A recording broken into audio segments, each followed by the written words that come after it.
Yo, what's going on, snipers, and welcome back to our Edmonton Oilers Throwback 2010 franchise mode here in NHL 25. So last episode, if you did not catch it, we started simulating some of the 2013-14 season, and it's been a good season for the most part in terms of our defensive play especially. We are 22-16-2, which does actually have us as the first place team in the Northwest Division. Obviously, we don't really want to be a playoff team, so hopefully in this episode we can make some moves to make us kind of fall out of the mix a little bit. And there's been some solid stats from some of the younger guys. Obviously, we're not a huge offensive team, but some of the younger guys are starting to at least find their game at the NHL level a bit, like Cameron, who's got 30 points in 40 games, so he's definitely taken a step up from last year. Jordan Eberle is still on his consistent pace, pretty much 28 points so far, 12 goals. Nathan MacKinnon's off to a good start in his rookie season with 26 points. So very excited to kind of see where this team's looking like at the end of the season. Also, just a little heads up, there might be a lot of background noise because for some reason there's a bunch of hydro people outside near my house and they're literally excavating in the main area, which is kind of annoying as shit because obviously when I'm recording I can't really block out that noise, so I apologize if there's any background noise while I'm recording this episode. But as you can see, when I said though, we are a good defensive team. We are third in goals against per game right now, and the main reason to that I think has been our goaltending has been fantastic.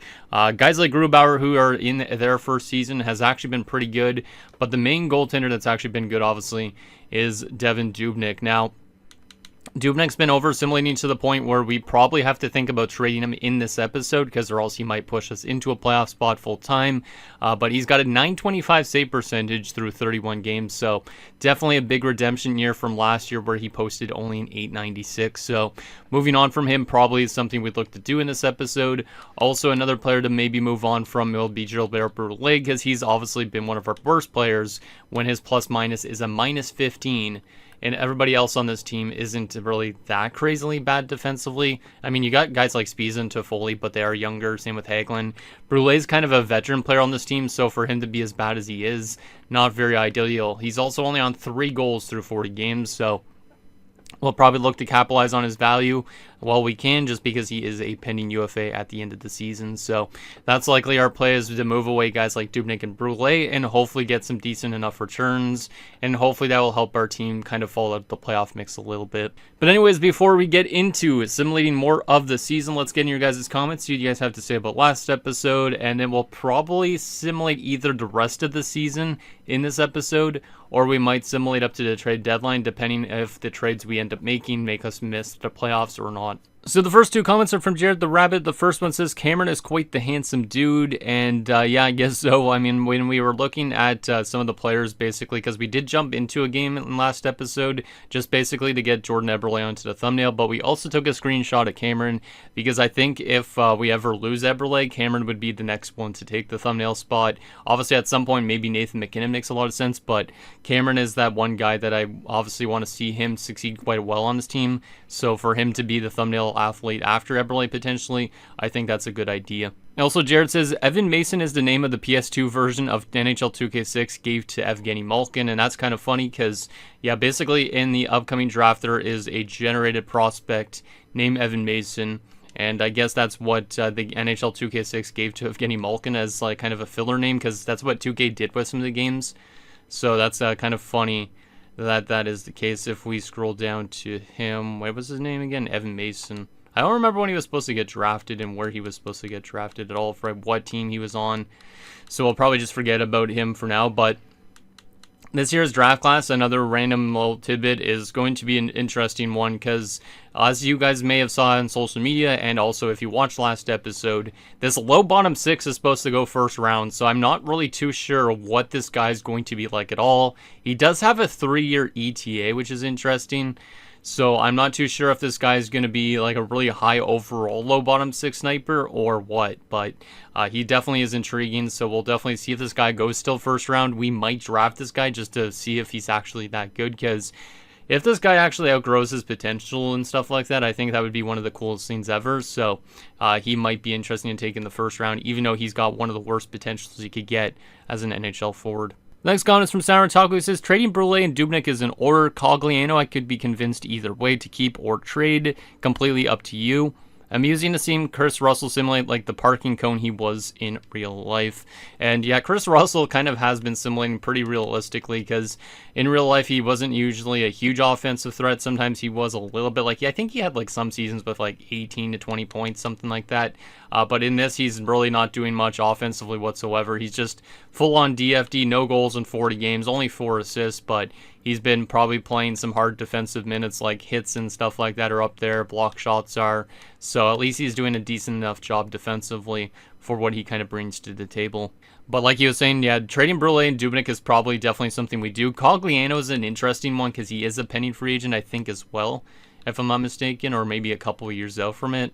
Yeah, he's a pending free agent, so it's like, do we want to commit to him long term? Would we prefer to move on from him? I don't really know exactly yet what the answer to that is, so we might hold on to him just for the season and then maybe make a decision in the offseason instead. But I do like Cogliano, but he definitely isn't as crazy as a player as I was hoping for. Like 53 points a couple of years ago, but definitely not doing as crazy since. Like, he's been a good, consistent 40-point guy, so maybe we hold on to him still, but he is 26 years old, and by the time we actually maybe start contending and all that, he's probably going to be closer to 30, my guess. Like, he could be like 28 or 29, because we are going to definitely be trying to miss the playoffs this season. So hopefully the trades when we move Brule and Dubnyk actually help that out a bit. And the last and final comment is from Derek Stark 18, who says, I just recently found your channel through Stick on the Ice. He touted you in the video where he used your rosters. Come check out your channel, and the first thing I see is a Decade of Darkness Oilers franchise. Instantly, I binge-watched as much as I can to catch up with the series. Some good moves, I agree. A shame Gagne went the way he did. He didn't want to tank and wanted the money and wins, yet you see if his play holds up. One thing I want to say is I'm an avid Oilers fan from the 80s till today, is give Dubnyk a chance. That's one thing he never really got in Edmonton or for many good years into his career, and when he finally found his footing, he was old.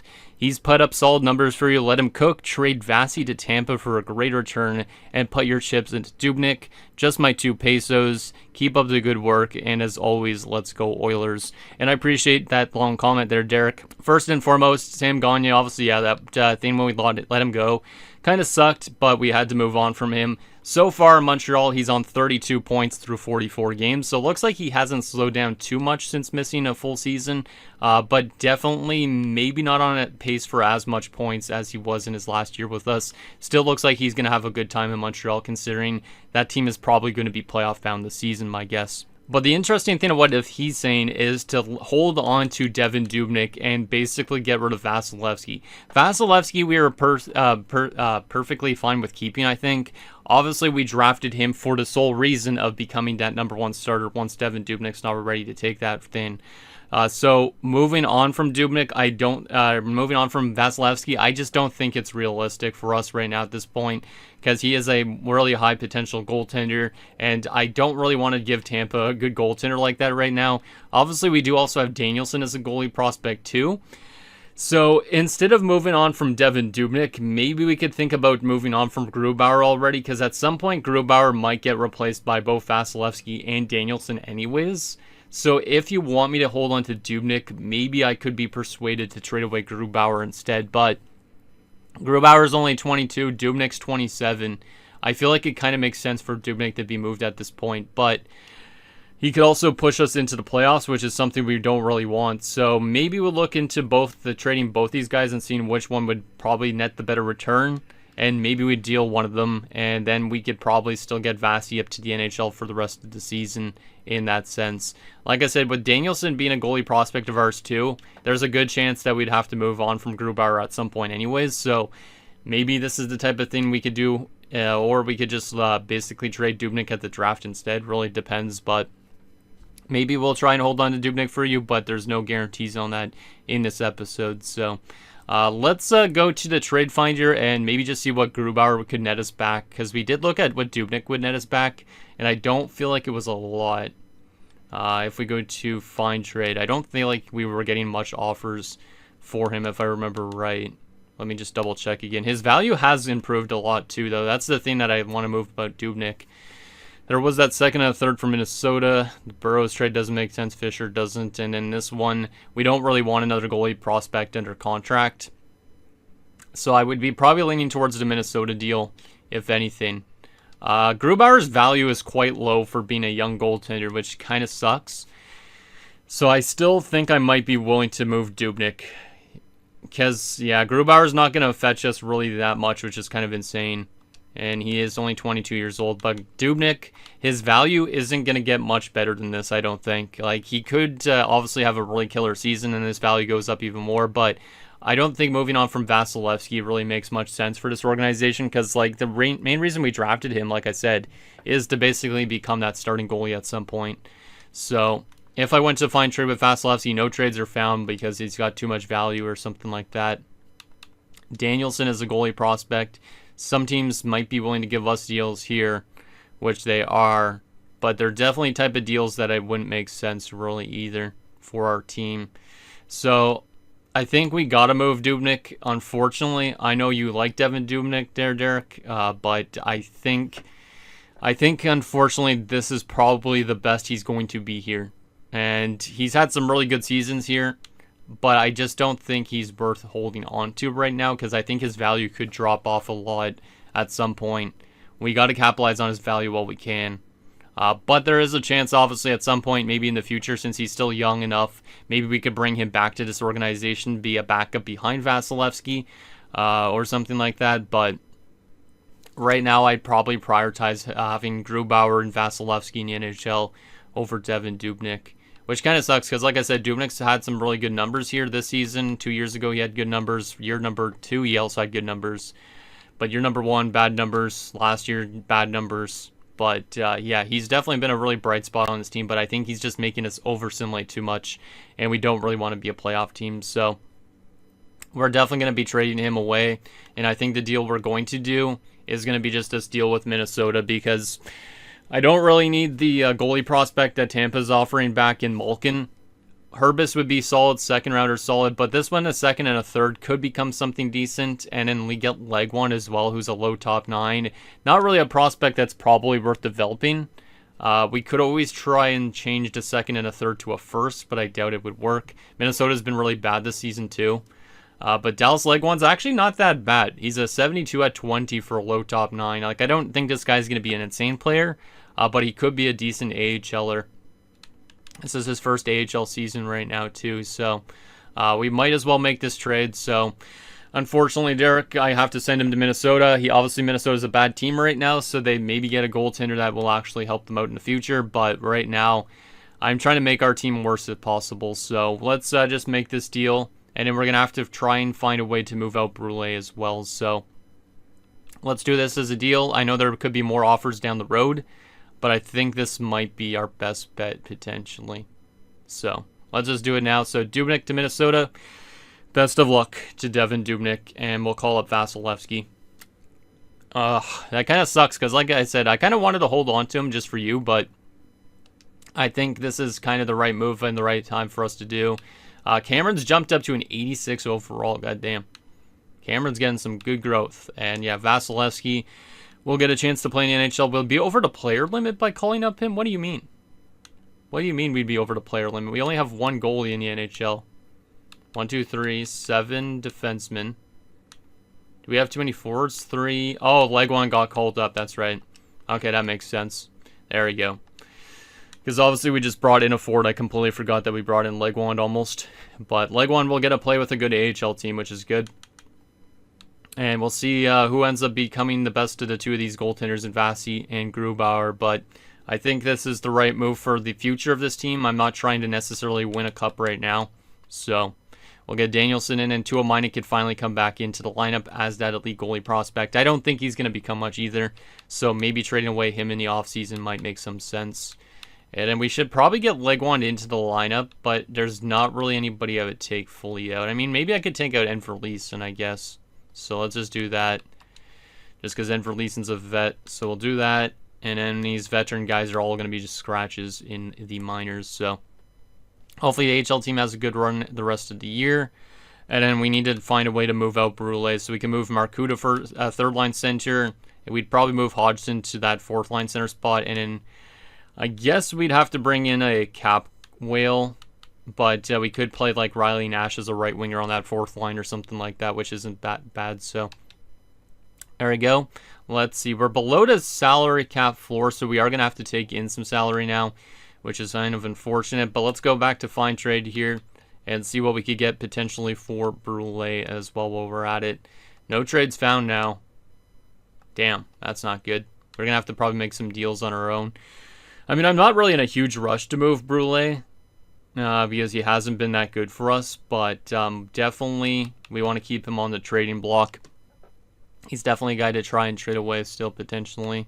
Our block is adjusted still. So we'll leave the rest of this the same. And we'll see if we get any offers from him before the deadline, but I'm not in a hurry to move him. I think moving out Grubauer enough should help us fall off. Obviously, we could still make the playoffs with our goaltending tandem, but I'm really hoping this team starts to fall off because it would be kind of bad for us if we made the playoffs right now. So let's continue to simulate. I don't know if we're going to simulate the rest of the season in this episode, but we might, just because I kind of want to get to that draft as soon as possible because that low bottom six is still really interesting to me. Like, have any of you guys ever seen a first rounder that's a low bottom six? Because I'm kind of curious on what that guy's overall is going to be like. Is he going to be like a 70 overall as a low bottom six or something like that? Because I've never seen one projected that high. So let's go through these next 6 games. We got a game against New Jersey, St. Louis, San Jose, and Calgary. All right, let's see if we do anything here. Hopefully we lose some games. 7-1 loss. That's a good way to start off this episode. 4-1 loss, 3-2 loss. 5-4 loss, and Jenner's been injured in Springfield. Let's go replace player. Calgary is going to be another loss. So the team is starting to fall off, which is good. Obviously, I'm hoping that still the youngsters are doing decent, which they probably should be because they did score 4 goals against St. Louis here. But obviously, I'm hoping that some of the numbers that were good when we looked last don't drop off so much. But we're 22-20-3. Which now has us second place in the division. The Flames are very close to passing us as well, so we might fall out of a playoff spot relatively soon, which is good. So let's keep it rolling and hope that this team continues to lose some games, but hopefully at least we're competitive in those losses, kind of. Jenner's back for Springfield, so that's good news because obviously we're hoping that Springfield could have a good run this year and maybe make the playoffs and maybe win a Calder Cup because a lot of the guys on that roster in the AHL are very close to NHL ready, so pretty excited for that. Fado, who's got that elite potential, still isn't ready yet, which is kind of interesting. I wonder if he's going to develop or not. But yeah, we have a lot of prospects down there, especially on the forward side of things. So hopefully some of them get some really good growth as the season goes on. Cameron was never injured, was he? No, he was never injured. Okay, so there's our first win in the episode against the Islanders. But we did lose to the Ducks as well. So 23-21-3. Let's continue to simulate till the end of the month. 4 more games to go. Dallas, San Jose, New Jersey, and Montreal. Dallas is another loss. San Jose is another loss. New Jersey is a win. And Montreal is a shootout win. So, not necessarily the best month for our team, but we did still win a couple games in there. But that's definitely the type of month I'd rather have for this team right now. As we're getting offered a 3rd rounder and Eric Gryba for a 3rd and a 6th. I don't need Eric Gryba on this team. He's not really much of anything. We're not even trying to be a good team right now, so I appreciate the offer there, Ottawa, though. All right, so we're at February the 1st. Let's go back to find trade and see if there's any offers actually for Brule now, if we do find trade. Hopefully there is. If there's not, we might have to wait a little bit longer to move out from him. Still nothing found on this trading block, so we might have to make a trade on our own at the deadline, but that's not too big of an issue. But if we go back to the standings stuff, let's take a look at this briefly. McKinnon's now leading us in points, so Cameron's off to a bad start since the goaltending change. But if we look at the Western Conference right now, we are not in a playoff spot. We are not in a playoff spot. We have fallen so much far back we're not in a playoff spot, which means nobody in the Northwest Division is in a playoff spot right now, which is kind of insane.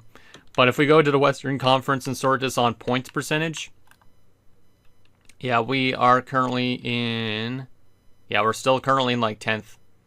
So there is definitely still a chance to make the playoffs, but our goal scoring is not so good. Our goals against per game is still really solid, but obviously that number is probably going to come skyrocketing upwards, I guess, technically, in goals against, because we shouldn't be as good of a defensive team anymore. So, if we look at Vasilevsky's stats since he got called up, they're probably not very good, my guess. And then I don't know if Grubauer's still playing good or not. Let's see these stats. Yeah, Grubauer's stats have definitely dropped off a lot since that trade because he was on a 910 or a 912 save percentage. Now he's on an 893. So, Grubauer's definitely not the guy right now. And then Vasilevsky, since getting called up, has won one game. But he's got some solid stats so far through 2 NHL games. So, shout out to Vasilevsky. I expect him to do somewhat decently at the NHL level.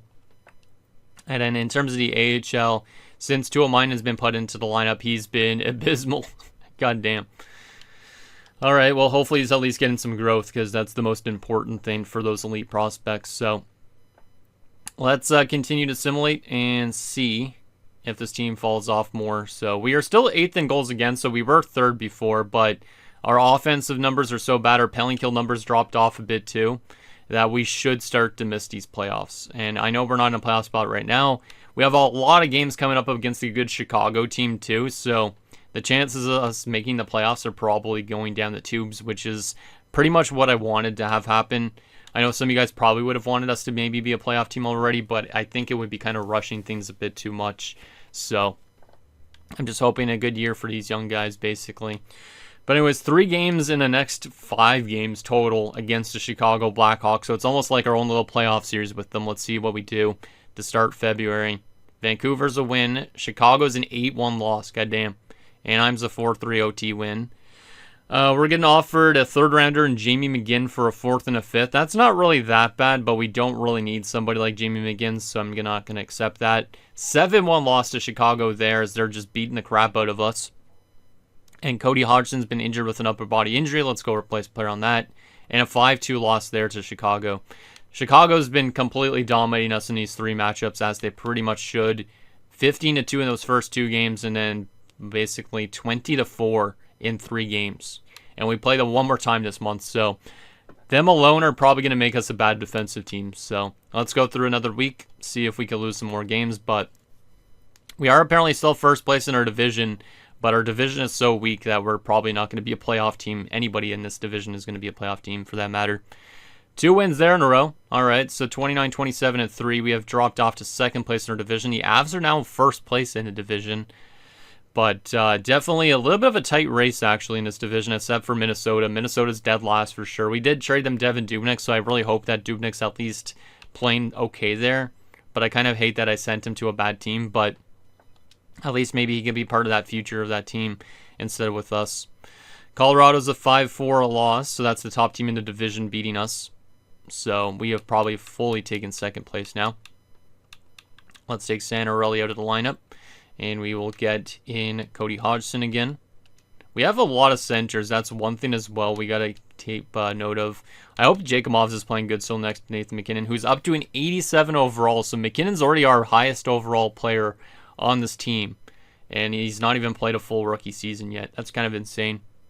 It's kind of insane. Minnesota fires their head coach, Bill Hancock, who sounds like a former president or something. That's funny. We did beat Florida in a shootout. We got 2 more games left of this month. Colorado and Chicago. As once again, we're going to offer Eric Ryba, but I do not want Eric Ryba. I appreciate it, though.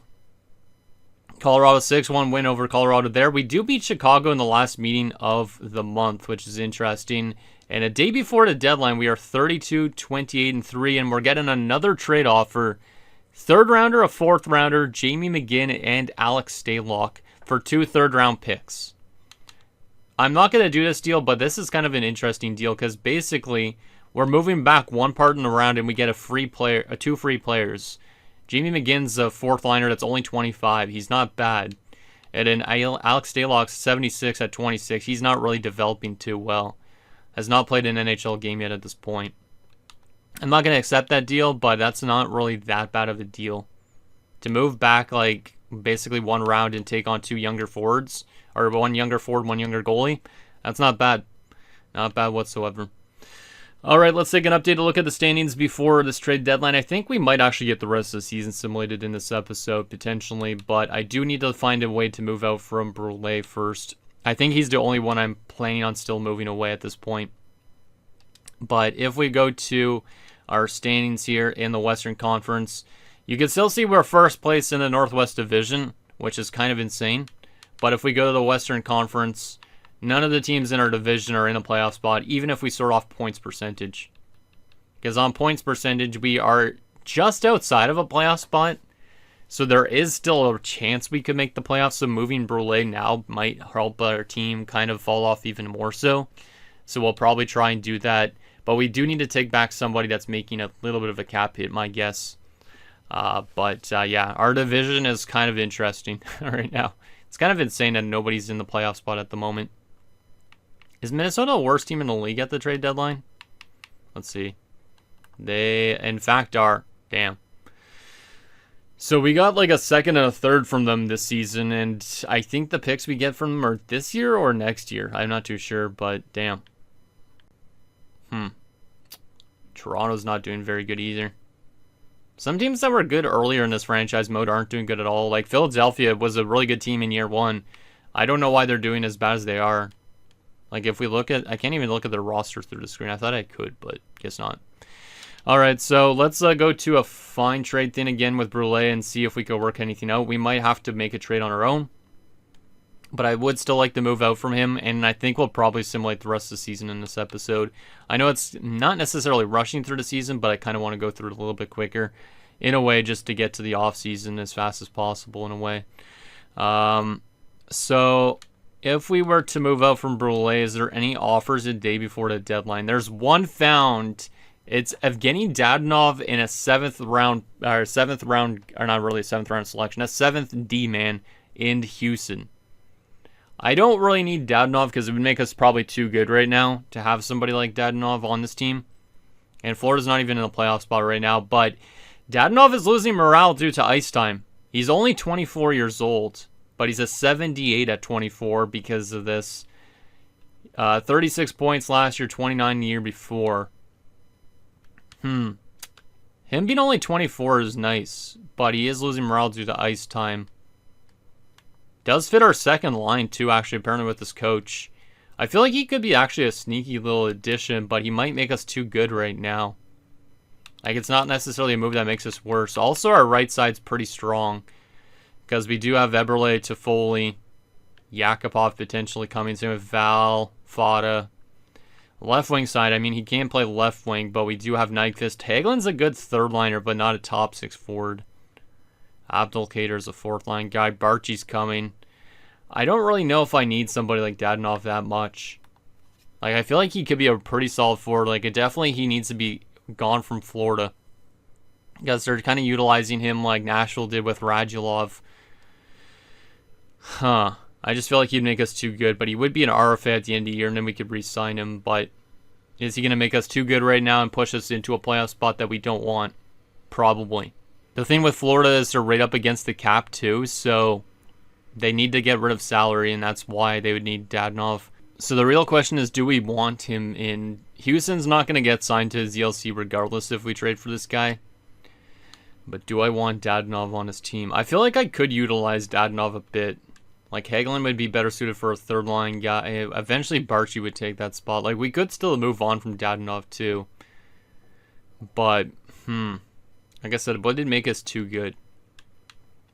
Because I don't know what his actual overall is at this point. He is listed as a second liner, so I would assume he's like an 84, 85.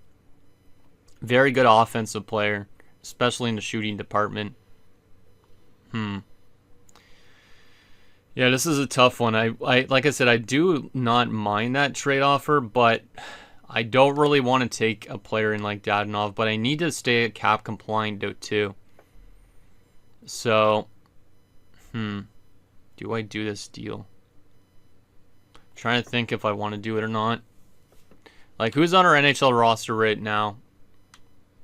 Like, if I go to forwards and then Brule, say Brule gets dealt away. We have 1, 2, 3, 4. Yeah, Dadonov would have to play left side. Cogliano would have to get moved down.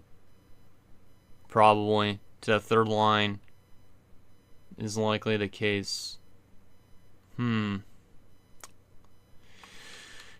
then Hagelin would get moved even lower. I don't want to be that good offensively. I think I can't trade for Dadonov. I think he'd push us into a playoff spot. So I have to look for another team that would take him, Brule on, which there is a lot of other teams that would take Brule.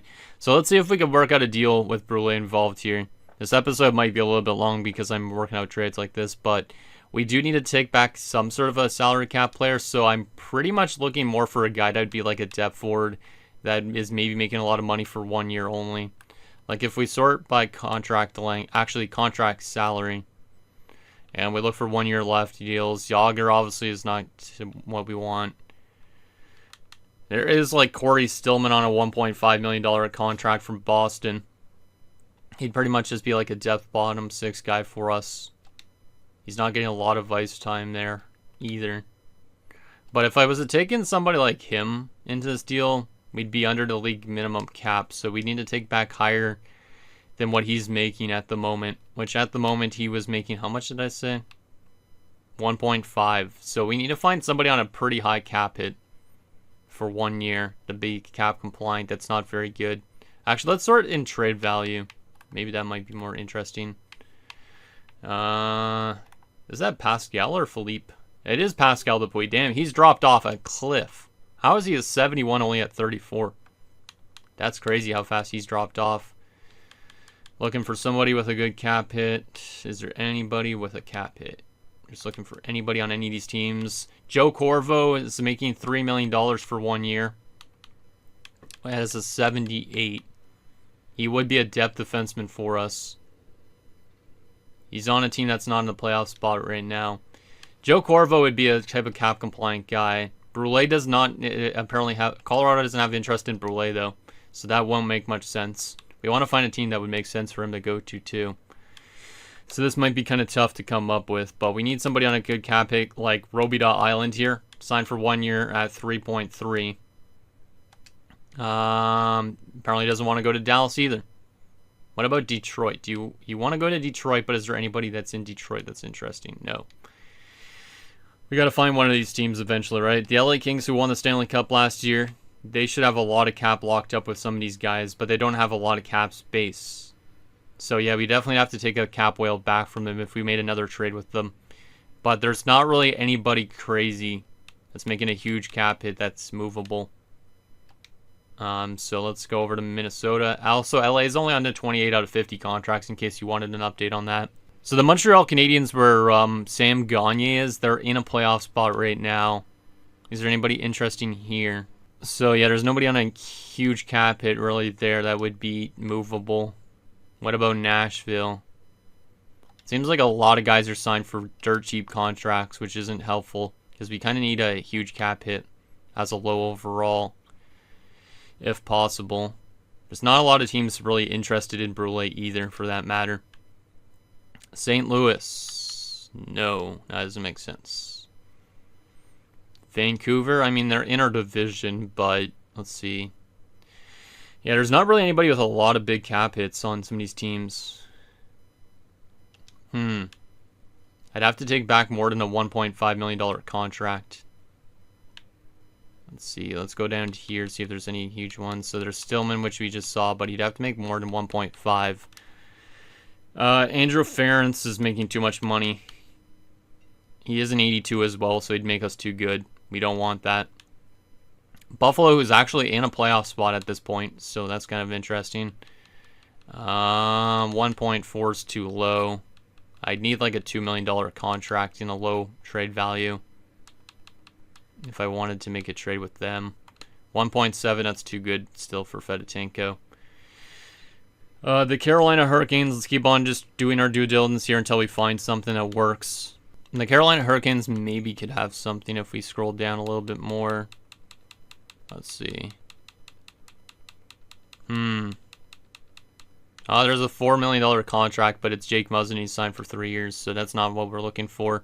Chicago doesn't have interest in Brule, but I'm trying to find a team regardless, I feel like, at this point. Just find somebody that's making a big contract. I feel like maybe we have to do the Dadonov trade at this point. Dave Boland is only signed for 1 year, but he'd make us too good kind of right now. You know what? I think I might do the Dadonov deal and then kind of make a decision with Dadonov in the offseason if we want to hold on to him or not. I think it's a low-risk trade, so let's go back to fine trade. Let's just do that deal with Florida. Because maybe Dadonov just needs a change of scenery, and maybe he can become really good for us too. So let's go back to fine trade, and we'll do this one with Florida, which is Brule for Dadonov and Houston. Houston's not going to get signed, so it's basically just Brule for Dadonov straight up. Brule might not get re-signed by Florida. Dadonov could end up becoming something decent for us still for a little bit. He's only 24. It's not like he's like 28 years old or anything, but he could also be potential trade bait in the offseason or something like that if he doesn't really work out that well here, but I think we might as well try this out and just see how it is for us. So it's a trade between the two Stanley Cup finalists, which is interesting. So let's make this deal. And thank you for your time here, Brule, and welcome aboard to Evgeny Dadonov. That way we don't get beaten by him in the playoffs like 2BC or something. All right, so the question is where is Dadonov going to slot into this team? Obviously now Marcoux could be moved up to a third-line center spot. Hagelin's going to have to get moved down to the fourth line, which is probably okay because he's listed as a checking forward. We probably will move him to the right side, maybe scratch Hodgson. Actually, Hodgson could play probably fourth-line center in that spot. Or I could put Abdelkader on the right wing. I don't think any of these other guys take faceoffs. Really, no, they don't. Toffoli could stay in this spot, and then we could go over here, find our boy Dadonov, put him in that spot, and we probably want him in the top 6, which means Cogliano is going to get dropped down. Dadonov could play with McKinnon and Jenkimovs. I don't think it's a bad idea. He is an 84, so he's not the highest overall, but look at those attributes. I think he could score a lot of goals if he's getting the ice time he deserves. Obviously, it might make us too good, but I think Dadonov could be a decent player for this team for a little bit. He's a very good fit in this spot, so let's also go to the power play. He is on the first line power play right away, so I think that's not a bad idea. We do have forwards on every single one of these units, though, which isn't ideal, but let's keep it like that. And I know that could be a type of deal that makes us more of a playoff team, but I think Dadonov could be a long-term player here, maybe a couple-year-term player here at least, and then we could trade him away instead of basically just flipping Brule for like a prospect that might not develop or a pick that might not be that good. So I think that's the only deals we're going to make the rest of the season. I think it is. We do have a lot of Russians, I just realized, or Ukrainians or whatever, because like Dadonov's obviously from Russia. We just brought in Jenkimovs in the offseason. He is from Russia. We go to the AHL, we have Yakupov, who's Russian. We have Nishushkin, who's Russian. So I don't know how, but we're building a friggin' red army, even though we're not a red team. But some of those guys probably won't be with the team super long.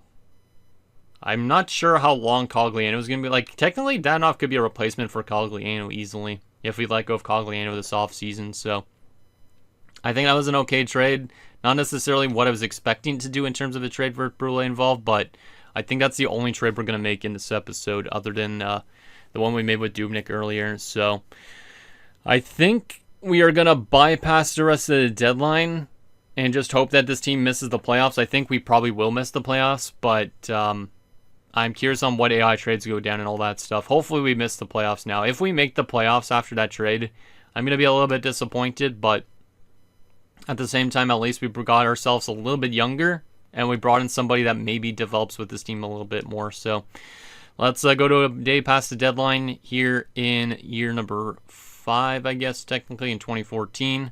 And we will see what type of trades went down at the 2014 trade deadline. Hopefully there was some interesting trades, because I do really like this time of year always when we get to the trades and all that shit.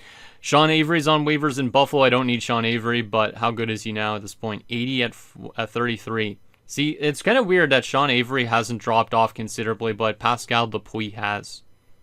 Huh. Sean Avery's not been that bad of a player this year. 22 points. He did have 35 in year 1, though, so he can produce decently, but I'm not going to claim him because we don't really need to make ourselves even better. All right, Springfield has an invalid lines, so we got to get them set up, I guess. So let's go to edit lines here. I guess it's because, oh, did somebody get injured? I didn't get any notifications.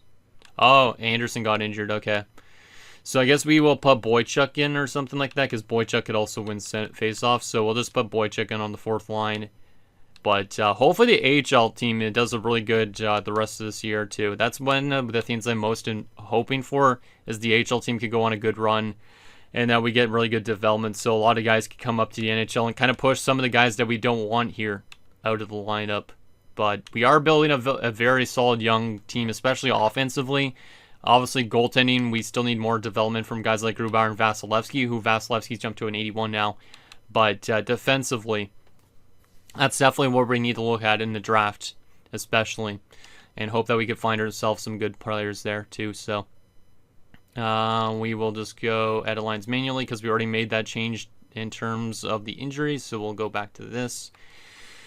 Because I don't want to go replace player because he's not in the lineup anymore. I don't want this game to randomly crash. So there we go. Past the trade deadline. Let's take a look at what trades went down in 2014.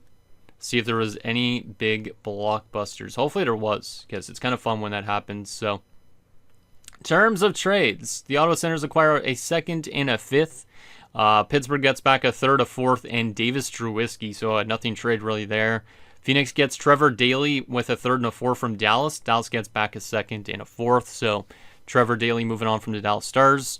Toronto's getting younger still too. So Toronto's been a weird team. They made the playoffs one year. They brought in some really good players. But they're trying to bring in some young guys too. So they get Jacob Slavin's rights, I think. I don't think he was in the AHL yet. Maybe he was.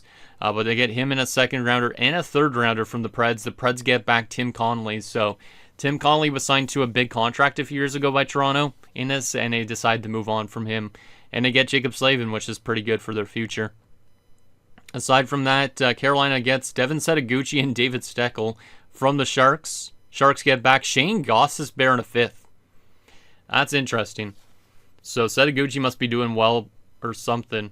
Because David Steckel is kind of like a fourth-line guy, basically. But Gostisbehere in a fifth. The Sharks are getting some good young prospects, I guess, for the future, and Setaguchi's offloaded. So maybe the Sharks' window of going for a cup is already closed. Tampa gets a third, Ray Emery, and a fourth from Philadelphia. So Ray Emery finally moves on from Philadelphia in this universe. Philly gets back a second and a seventh-round pick. So not really that much of a return for, or not really that much given up, I guess. Oh, wait, what am I trying to say? Philadelphia gets like a second rounder to get rid of Ray Emery, but they don't really. Tampa doesn't really get that good of a return for somebody like Ray Emery, or give up. They gave up a lot kind of to get Ray Emery. Is what I'm trying to say. I don't even know why I'm confused for some reason, but Ottawa gets a third and a third from the Boston Bruins. Boston gets Nick Foligno. So Nick Foligno did play for Boston in real life, but that was much, much later. So Boston's just trying to add a little bit more depth, I guess, for a playoff run or something like that. Aside from that, Pittsburgh acquires a third, and Mark Barberio from the Dallas Stars. Dallas gets back UC Saros in a sixth. Damn. That's actually insane that Barberio in 2/3 would be enough to get somebody like UC Saros. So shout out to the Dallas Stars. They got their future goaltender now. And all they had to give up really was 2 third-rounders in Barberio. Damn. Vancouver gets a third, and Troy Brouwer from the Islanders. Islanders get back Corey Schneider, a third and a fourth. So Corey Schneider's on his way to the Islanders. Realistic, obviously, because he played there after New Jersey. But that's interesting. Corey Schneider has been moved on. So they still have Luongo. I don't know who their backup's going to be now, but that's an interesting deal. Montreal gets Ron Hainsey and Marc-Andre Bergeron. So Marc-Andre Bergeron started as a Hab in the series. And now he's back in there from Toronto again. Ron Hainsey is now back in Montreal where he started his NHL career after he signed in Toronto, I think last offseason. Maybe it was 2 offseasons ago. And Toronto gets back a second and a second for them. So Montreal's loading up on defense. They definitely can make a run this year. Washington gets a third and a fifth and 2 others from the Atlanta Thrashers. The Thrashers get back a second and some guy named Hawley in a seventh. Don't really understand that deal. New Jersey gets back Andy Green and Justin Braun. So Andy Green was a free agent, I think just last summer or 2 summers ago. But he didn't spend much time away from the Devils. He just decided to return in a trade. So New Jersey kind of loading up a little bit too. And Calgary gets back a third rounder and Connor Murphy, who we were looking at as a defensive prospect at one point in terms of trades. All right. Aside from that, Dallas acquires a third, a fourth, and Eric Gryba from the Sens. So Gryba does move on over to Dallas. Ottawa gets back a second and a fourth. Solid return for Gryba, I guess. Columbus gets a second and a third from the New York Rangers. So Rangers are adding a player here. They added Antoine Strawman, who's a realistic player for them to have at this point, actually. I feel like, was it around this point that they got him? I think it might have been. I have to double check on that for fun, but let's me open up Hockey Reference. Because Anton Strawman, I'm pretty sure, was brought in maybe around that point. I know he played in Tampa too, but I'm pretty sure he was on that 2014 team that lost in the Cup Finals around, right? Yeah, he was brought in 2011-12. He was on Columbus at one point, but the Tampa Bay Lightning were after the Rangers. All right, so he was on this Rangers team this season, but in this universe, he was acquired from Columbus at the trade deadline instead of basically brought in from Columbus in 2012. All right, still a few more trades to go through. Minnesota acquires a second and Nick Baptiste. Boston gets back Nick Hjalmarsson and Chad LaRose. Yeah, Boston just acquired a really good defenseman, and then Chad LaRose is a solid depth option, so the Bruins could be good this year. Colorado gets Brian Allen, a 4th and a 5th from Vancouver. Vancouver gets back Steve Bernier, who used to play with the Canucks, and Philip Kuba. Interesting. Detroit gets Greg Zanin, Josh Georges, and Miroslav Shatan from the Sharks. The Sharks get back a 2nd, a 3rd, and Louis Domingue. So yeah, San Jose is definitely offloading, which is not what I was expecting for this point in this franchise mode. And then the last trade, I think, Philadelphia gets a guy named Maximus Hartman in a 2nd.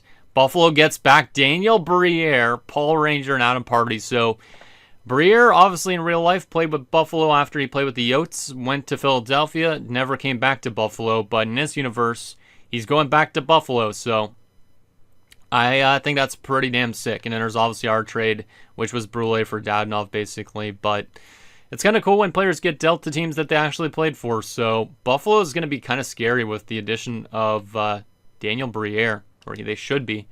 Like, let's see where Briere fits on that team. Because Briere and the Buffalo Sabres have already been really good this year, too. And Briere's going to be now their new top-line center, next to Pominville and Vanek. That's actually pretty damn sick. He has dropped off a lot, but through 70 games in Philadelphia was having a really rough season. But he could definitely light the world on fire being a first-line center in Buffalo, I think. And he's never played in the playoffs yet at this point. Philadelphia missed the playoffs every single year this franchise mode at this point. That's insane. All right. Well, let's continue to simulate, get the rest of the season done, and see if we end up somehow making the playoffs or not.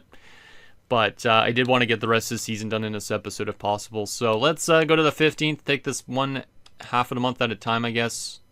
First game, Vancouver is a loss. Columbus is a win. Hagelin was never injured, I don't think. Game against Vancouver and Columbus again. Kind of weird. Joachim Anderson's back for the AHL. He doesn't technically need to be in the lineup, but we'll put him in anyways. But I think the AHL team should be doing really good this season. If they're not in a playoff spot right now, I'd be surprised. But I really hope they have a good run for a potential Calder Cup here coming up. Let me stop the sim because I can't see what's going on again. Hate when that happens. Still losing some games. That's good to see. We do beat Columbus 2 times, but lost to the Canucks 2 times. We beat the Sharks, and we lose to the Wild, who are very bad, so that's a big loss to have. 35, 31, and 3. Let's go through another 3 games. Toronto, Columbus, and Atlanta. But I'm really hoping this team starts to fall off a bit. We've had a lot of games against Columbus this month, too, for that matter. 8-1 win over Toronto, goddamn. So Toronto's definitely offloaded some big players, I guess, and they're very bad now, but Van de Veld's been injured in the AHL, not a huge loss, but we'll go replace player. Game against Columbus is a 5-4 loss, and Atlanta is a 5-3 loss. We are 3rd place in the division now. How's the playoff outlook looking? Because this is where I want to make sure that we're actually not in a playoff spot still. I don't think we are, but we got to double check just to be sure. Okay, so Vancouver's in that last playoff spot now. We have fallen off to 11th. Okay, that's pretty good. That's pretty good. But if we look off points percentage, we are 10th, basically. Vancouver's actually below us, technically, because they've played 4 more games. Oh, boy. It's going to come down to the wire. Hopefully we lose to teams like Nashville and Detroit, because I do not want to be a playoff team this year whatsoever. We don't have a lot of games left, so there's a good chance we might miss, but if we somehow slip in, that would not be good. We do actually have a game coming up against Detroit, so can we lose these 2 games against Carolina and Detroit? Carolina is a loss. Nice. Detroit is a loss as well. Okay, good. I think we've actually found a way to get our team to miss these playoffs potentially, which is nice. Hopefully we could find a way to win the lottery or something again this year. But Columbus and San Jose, another game against Columbus this month. 7-3 loss. San Jose is a 4-0 shutout. They are a bad team though, I guess, or they've made trades to make themselves worse. We got a total of 6 more games left. We're probably very close to not making the playoffs. Let's go through 2 games at a time. Anaheim, 4-1 loss. Colorado, 5-2 win. This team's going to take it down to the wire if we're going to be a playoff team or not, I would assume. Like, once we get that notification that we're not a playoff team, that would be great. Hodgson's been injured again. Damn, he's actually injury prone, like real life. 2-1 win over Ottawa. Johnson's been injured in the AHL. Let's go replace player. Have we missed the playoffs yet? The AHL team is qualified for the playoffs, so shout out to Springfield. Hopefully they have a good run. And Boston, who's made some good additions. As Van de Velde's back, I'm just going to go... I got to put Van de Velde in the lineup. I was going to go continue, but I think he's been good this season, so mostly everybody in the AHL should be good in terms of point production, but you never know. So we will get him back in... Which position did he play? Oh, yeah, center. Boom. That's good. We'll go back to this, and we are good. So Boston, we won 6-1. Oh, no. Don't win these games, boys. Have we made it sure we are not going to be a playoff team yet? Let's double check on this. I know I see McKinnon's still leading us in points, which is awesome to see for a rookie. But currently, not all the playoff spots are locked up, but if we start off points percentage, we are still not in a playoff spot. We are 11th place in points percentage. There's a good chance we're going to miss. Good chance we're going to miss with 2 games to go.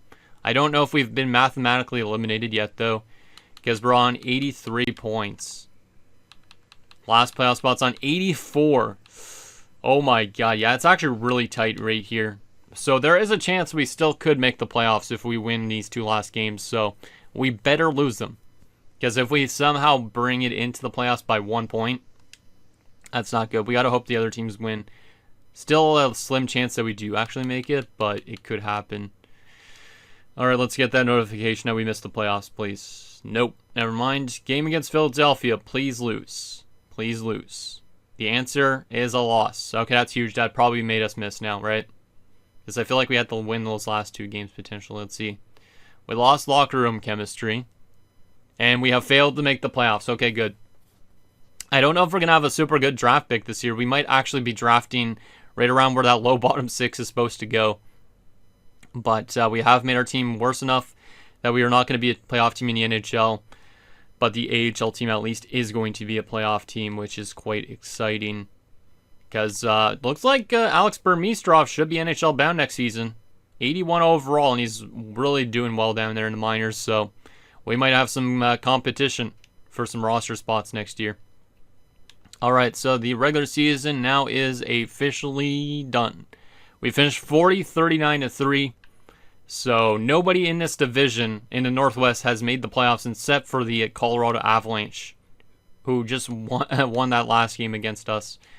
But damn, what a crazy season. We started off pretty well. We made a couple trades, and it definitely helped us drop off a bit, so I'm happy about that. But let's take a look at some stats and see what went good for us and what didn't so much. So in terms of the league standings, let's take a look at this first and foremost. We finished as probably not super low. Maybe actually we do. We have some pretty solid odds. We finished 23rd, so maybe we have a top 10 pick in our selections this year. Or maybe we have a top 5 selection if we move up, but that's not a bad spot to finish. And we finished actually behind Toronto, too. A lot of regulation losses for us, and that's the main reason why. Goals for per game this season, we were pretty terrible offensively.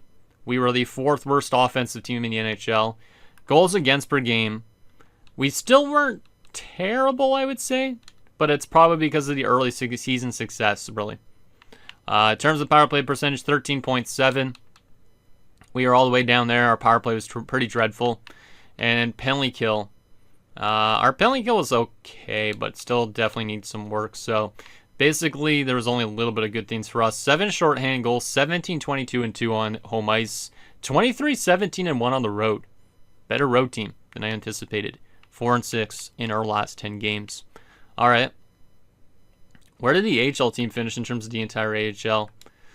They finished as not the best team in the league. They did finish, though, as just outside of the top 10. So they didn't have the craziest season, but they should be a pretty solid team come playoff time, I guess. All right, let's take a look at some player stats on our NHL roster here. Let's actually put my face on screen so you guys don't see anything. And we'll try and get the rest of the season stuff finished up as fast as possible because we do want to get to the awards and all that type of thing. So anyways, starting off with our centers, McKinnon had 65 points, including 30 goals. Very good rookie season for Nathan McKinnon. And likely he might be the top line center next season. Cameron might be second line, but really good season for Nate. Cogliano finished with 54 points. So after demoting him to the third line, he actually did really good. So that's good to see. Cameron on 48 points. He had 30 points in 60-something games early in the season.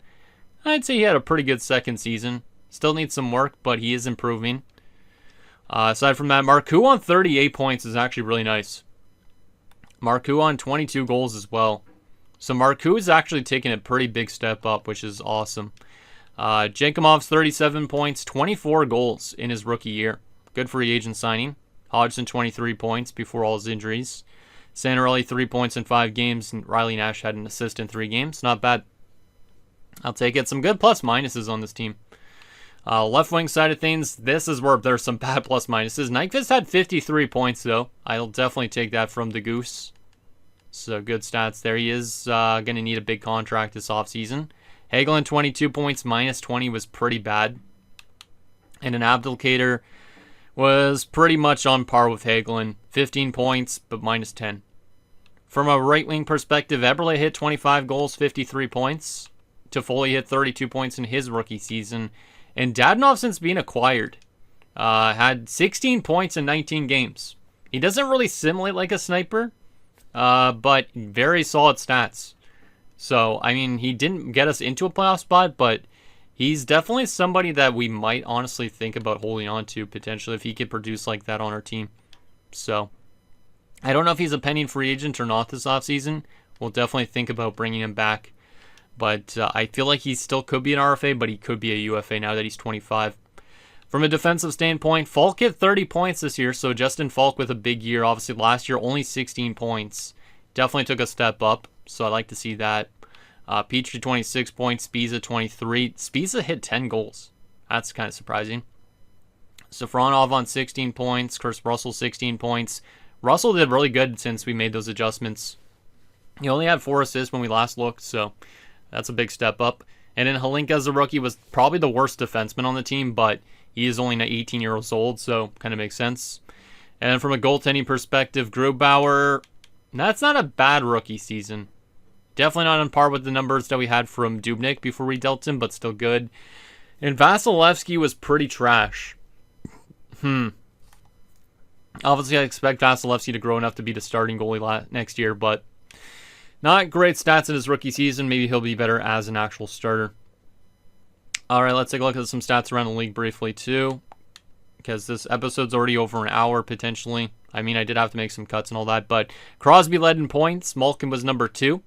Most goals scored this season. Ilya Kovalchuk was over a goal a game, 85 goals in 82 games. Jeez, I wonder if New Jersey's going to maybe rank another run for a cup this year. Last year they lost to the Kings in the finals. Crosby on 67. A lot of 60 goal scorers and 50 goal scorers. But shout to Ilya Kovalchuk. That's a huge increase too in goals. Because last year 68, 52. Like he's been going up in goals every year. Goddamn. 300 goals in 410 games. Last year in the playoffs he only had 9 goals in their run. But he was still really good for them. Alright, defensively the best in points was Drew Doughty. The real one. 80 points. Duncan Keith up there. Roman Josi. Slava Voinov, John Carlson, all right.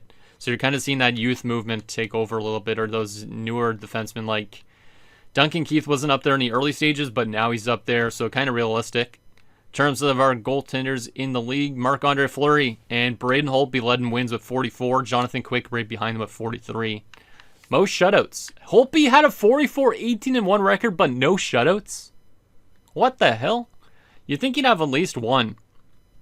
How do you get that good of a record but no shutouts? That's insane. But most shutouts, though, was a 4-way tie between Quick, Fleury, Price, and Lettinen. Best save percentage by a starter, Ben Bishop. His first year in Florida. Might be a Vezina winner. He might be a Vezina winner. Thomas Vokoun up there as well. Best in goals against average is going to be Carey Price, though. So, I'd say between Carey Price and Ben Bishop for the Vezina of the season. Any goalie goals for fun? The answer is no. Most assists is going to be 5 from Jaro Halak. All right.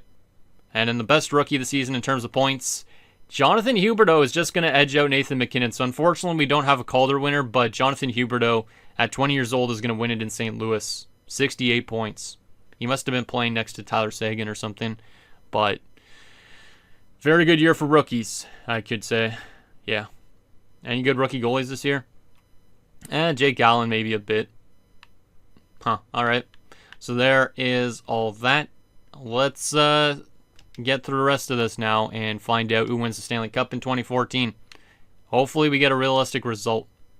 Also, if you guys want to see the playoff bracket, just because I know sometimes you guys want to see that type of thing, just so we can kind of compare it to the in real life bracket.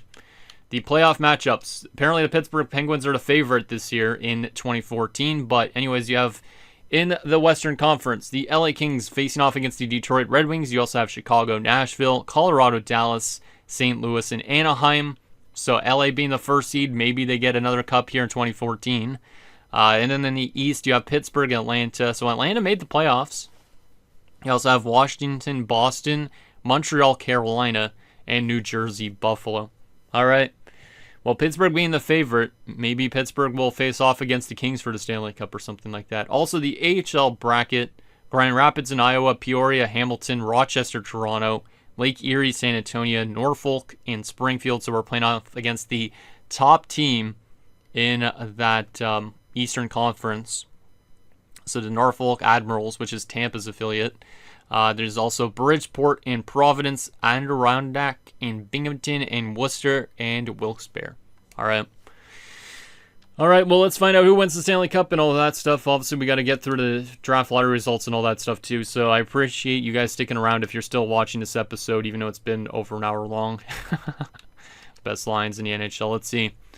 Who is going to win the Stanley Cup in 2014?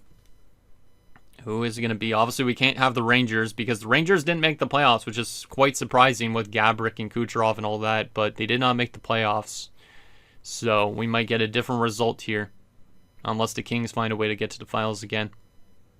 But our HL team got eliminated from the playoffs. That's unfortunate. It must have been a first-round exit because didn't see anything about winning any playoff rounds. I thought our HL team would have done better, but guess not. That's okay, though. Hopefully some of them had some good experience at least down there, and hopefully some of them make an impact at the NHL level next season. As Philadelphia has fired their head coach, makes sense because they were the worst team in the league this season. And the Chicago Blackhawks are going to be the 2014 Stanley Cup champions. Wilkes-Barre wins the Calder Cup. So kind of a little bit reversed roles because 2013 we had the Kings win the Stanley Cup. And in 2014 we had Chicago win the Cup. Obviously in real life Chicago won the Cup in 2013. And then LA won it in 2014. So at least we're getting realistic Cup champions. Chicago wins it. Who did they beat for the Stanley Cup is the question. Let's take a look at that bracket. See if we got a realistic Cup finals. The answer is the Pittsburgh Penguins. I mean, that's not too far-fetched, I mean, for that point in time. I mean, Pittsburgh would have been really good soon, too, going to the Cup finals and all that. But it was a full-on rematch of, I guess, the early 90s. And you had LA and Chicago play each other in the conference finals, as you'd expect. So, kind of an interesting result for 2014. Obviously, you realize it was Chicago and the Rangers, or not Chicago and the Rangers, Kings and the Rangers. When I was saying Chicago and the Rangers, Kings and the Rangers. So, it's not terribly far off. Kind of sucks that the Rangers didn't make the playoffs, but I will definitely take that as a result. And in the AHL, Wilkes-Barre ended up beating Peoria in the Calder Cup finals in 7 games. And then our boys in Springfield, got knocked out in 6 games to the top-seeded Norfolk Admirals. Damn. All right. Well, let's take a look at that Cup-winning Chicago Blackhawks team in terms of what they had on their roster. And it looks like they're mostly led by Jonathan Toews and stuff like that, which is the case. So Toews, Kane, Dustin Byfuglien's still there. Yeah, still a lot of guys that are typically there. Also, Mike Ribeiro showed to him.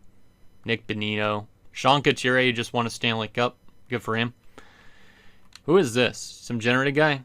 Jonathan Baker. Oh, yeah, this guy was drafted, like, recently. Yeah, I remember him, kind of. Patrick Coletta won a Stanley Cup. Interesting. Defensively, obviously, Duncan Keith. Clayton Stoner won a cup. All right, Nick Holden, too. Nick Leddy, Brendan Bell. And in goalies, Crawford and Erzberg. Erzberg was fantastic in that playoffs. God damn. Shout out to him. All right. So there's the cup-winning Chicago Blackhawks team. Now let's take a look at those awards. Kind of get through the rest of this as fast as possible, kind of. So Chicago wins its first Stanley Cup. So now we've seen 5 cup winners. It's been Washington 2 times, Detroit, LA, and Chicago. Not bad for teams that actually could have won around that point. Pittsburgh won the President's Trophy for the first time this season. In terms of the Art Ross, it goes to Crosby for the first time. The Hart also going to Crosby. Duncan Keith wins to Norris. First time a non-Washington defenseman has won in a while. Lady Byng going to Evgeny Malkin. Jonathan Huberdeau, the Calder. Last year was Kucherov. Jonathan Toews wins the Conn Smythe. Carey Price, the Vezina for the second consecutive year. So shout out to Carey Price. He also wins the Jennings. Him and Nikolai Heavy-Bullin, our former goalie, of course. And then Bill Masterton going to Zbigniew McCulloch in Philadelphia. Colorado's coach wins the Jack Adams. Kopitar wins the Selke, the breakup Mikko Koivu streak. Crosby wins the Lindsay. And Kovalchuk breaks Ovechkin's 3 straight Richards. Interesting. So 2 Devils and then Alex Ovechkin winning a bunch of Richards. Interesting.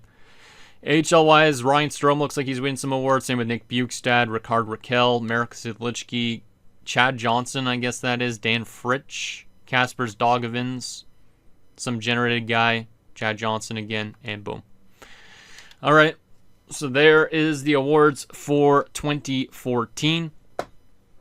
Final thing we need to do is find out the lottery results, the progress reports in the draft class, but I'm sorry that this episode is kind of long. I'm sorry about that. So Philadelphia is going to win the draft lottery. We fall back from 8 to 9, unfortunately, because Vancouver jumped from 13 to 3, and Ottawa moved from 6 to 2. So it kind of sucks that we moved back a spot, but 9th overall is still a good spot. We should be able to maybe get something decent there. Obviously, we do have, I think, a couple picks in this year's draft early on. Maybe a lot of third-rounders, can't remember, but I'll take it. All right, so this is the first non-created draft class as well. We got to remember about that. But first and foremost, retired players. Any big name retirements? Yes. Jaromir Jagr has decided to call it quits at 42. Unrealistic, but they don't play normally till 50 in this. So he retires, Prospel retires, Patrick Elias does. Some pretty big names from the childhood of my life, pretty much. So I'm just going to skim through this. Not read out every single player just because my voice kind of hurts. Ethan Morrow retired in Chicago. I don't know if he was on that cup-winning team. Let's see. No, he wasn't. I guess he must have been sent down to the AHL. That's unfortunate. Former captain. But yeah, I'll skim through some of this so you guys can see all these guys. Defensively, the best defenseman to retire was Brian Rafalski at 40 years old. He's Zubov, Gonchar all retire. Damn. Gonchar retired, losing in the Stanley Cup Finals too. So that's kind of unfortunate for him. Kabina, Zidlichky. Yeah, there's some pretty big names out of this franchise mode here. I'll just skim through this. A lot of random names. Marek Malik down there too. Goaltending wise, the best goalie, Mika Kibrasov is retired. Dwayne Rolson retired. Oilers legend Dwayne Rolson. Mason, damn. Crazy. So there's all the retirements for 2014. Final few things we got to take a look at. Coach retirement. We did not lose anybody in the NHL. And we probably, didn't lose anybody in the AHL. Perfect. All right.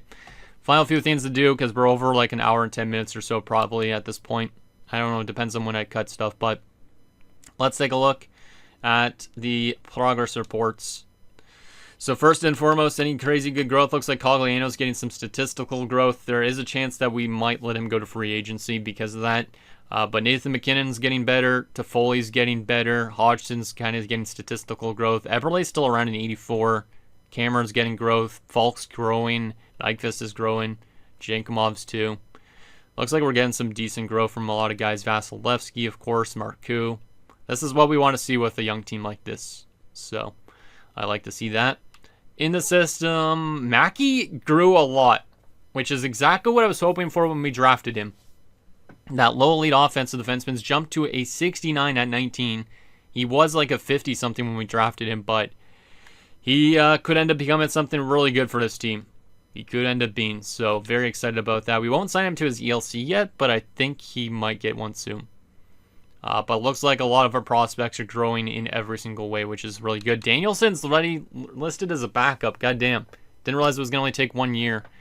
So Danielson and Vasilevsky might be the 1-2 punch next season, which maybe Grubauer gets dealt. Maybe he does. I need a decision on that, though. And then a lot of other AHLers getting growth. Yeah, it looks like in general we're getting really good growth.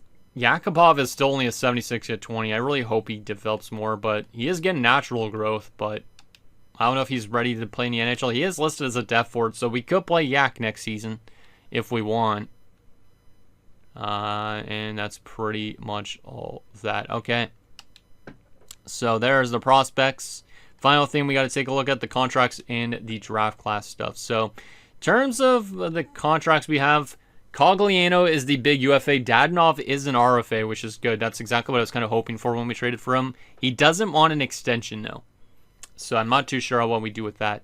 But Nyquist and Dadonov, we need to try and bring back. Cogliano, I might go to free agency. Petrie's a UFA. That's an interesting one. Probably hold on to him maybe a bit. Boychuk's an RFA. Hagelin's a UFA. So we got to make some decisions with some of those UFAs for sure. And then we also have a bunch of RFAs to deal with too. And then in terms of our goalies, Grubauer's an RFA. We could trade away his rights if we want to get that other elite goalie into our lineup next season. So there is that. And final thing we got to take a look at is this draft class. So in terms of the draft board, we do have our 9th overall selection. We also have one second rounder that's early on. We have 3 third rounders, a 4, 5, 6, and a 7th. 2 late third rounders and our own third rounder. So that's interesting. But let's take a look at what's supposed to go around 9th overall potential, and also see if that guy still has really high potential, or low potential but high draft ranking. So 9th overall, we could potentially go for a medium 4 offensive defenseman. We do need more defensive prospects, so I'd probably be leaning towards Jalen Pettinger, who looks actually pretty nice, 1 year out. There's also Emmanuel Tremblay, who is 2 years out, might be decent. He might be a 2-way instead. There is Sanford as a forward, but like I said, we probably need more defenders. This guy's 1 year out, though. There's also Salcido, who is looking like a solid top 6. Maybe an elite prospect that's lower overall, though, so we got to think about that. There's also another medium 6. Where is that low bottom 6? Oh, there he is.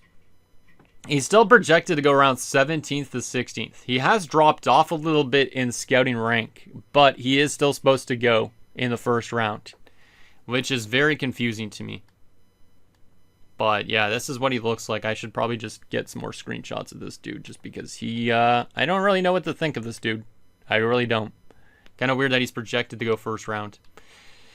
So there is that. Let's also sort by potential here, just to find any potential steals that we could get late round and stuff like that. We don't really need goalie prospects, so I'm not even going to look at those. There's no guaranteed low elites in this draft class, but Afanasenkov could be one. Same with Giuliano, or Giuliano, something like that. Maybe Bearable could be a low elite. Tough to say. We didn't really get the best reads in this draft class. Robert Rensfeldt probably is one, just because he's actually a gem. So we'll pin him too. And then there is the Evan Mason dude. That is technically like Evgeny Malkin in 2K6. So, yeah, I'm not too sure really what to say about that draft class at all. I don't know how good it's going to be if a low bottom 6 is supposed to go first round. But anyways, guys, that's going to do it for this episode of Edmonton Oilers Throwback 2010 Franchise Mode. So in next episode, we will get through the 2014 draft, which will be a bunch of generated prospects, obviously. We'll do the re-sign stage, see what our team's looking like at that point. And then obviously the next episode will maybe make some free agent adjustments to our lineup. But I don't think we really need to sign too much. I think promoting from within is still something we should do. Give guys like Yakupov maybe a chance next season, that type of thing. So I think down below, and I'll see you guys next time.